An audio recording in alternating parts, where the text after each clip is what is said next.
ഇത് air brush ആർട്ടാണ്.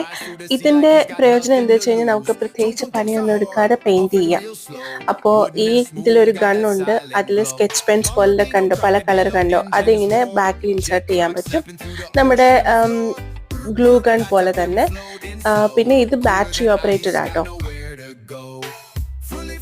എന്നിട്ട് ഇവർ തന്നെ കുറച്ച് ഡിസൈൻസ് തന്നിട്ടുണ്ട്. അപ്പോൾ ആ ഡിസൈൻസ് വെച്ച് നമുക്ക് പലതും മിക്സ് ആൻഡ് മാച്ച് ചെയ്ത് നമുക്ക് പെയിൻറ് ചെയ്യാം. സോ ഇത് അതിലൊരു സെറ്റാണ്. അപ്പോൾ ഞങ്ങളിത് ഇത് വെച്ച് തന്നെ എല്ലാം ചെയ്യുക ചെയ്തത്. പക്ഷേ നമ്മൾ ക്രിയേറ്റീവ് ആയിട്ടുള്ളവർക്ക് പല കളറ്, പല ഡിസൈൻ, ഇപ്പോൾ റെയിൻബോയ്ക്ക് പല ഡിസൈൻസ്, പല കളേഴ്സ് കൊടുക്കാം. അങ്ങനെ പല രീതിയിൽ ചെയ്യാം. അപ്പോൾ ലേസി ആയിട്ട് ഇങ്ങനെ പെയിൻറ് ചെയ്യേണ്ടവർക്ക് പറ്റിയ പ്രയോജനകരമായ ഒരു സംഭവമാണ് കേട്ടോ.